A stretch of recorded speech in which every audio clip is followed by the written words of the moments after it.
speech you're about to hear is by Becca FBV. This is her favorite Bible verse speech, which is the second speech that our students prepare and finish.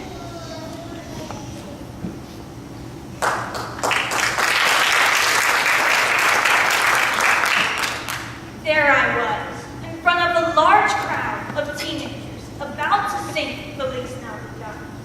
I was very nervous, mostly because I was the only one singing. So I got up and I was about to sing while my brothers and my sisters stood in the back playing instruments on their iPhones.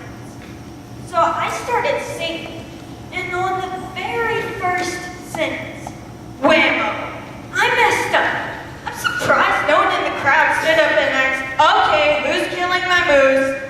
I was singing in the wrong key. Thankfully, because I was so young, everyone overlooked the sound of my voice and thought I was cute. Experiences like this one could have made me never want to sing again. I had a choice. Was I going to practice on my voice and try again, or never sing in public again?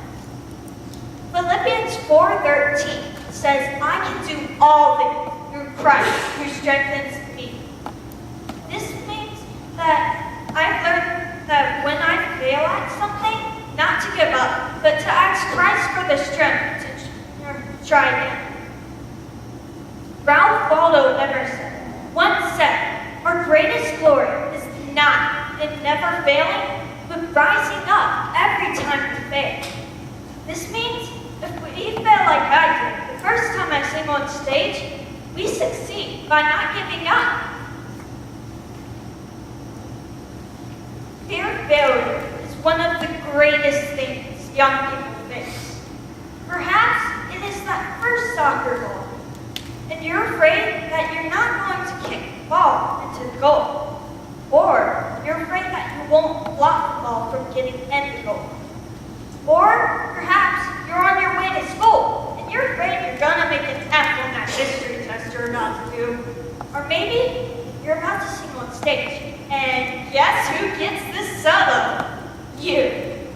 All of these are things that can cause us to freeze in fear and not move forward. I was very nervous the first few times I had to speak in front of a group of people, but I've learned that I'm not alone. There are many people out in the world that are very afraid of speaking in public. Some are even too afraid to speak to one person by themselves. I used to be that kind of person, but thanks to speech interface, I can now make an attempt to speak in front of a group of people. The next time that you're afraid of speaking, that you're in a position like I was, stop. And remember, as Philippians 4:13 says, you can do all things through Christ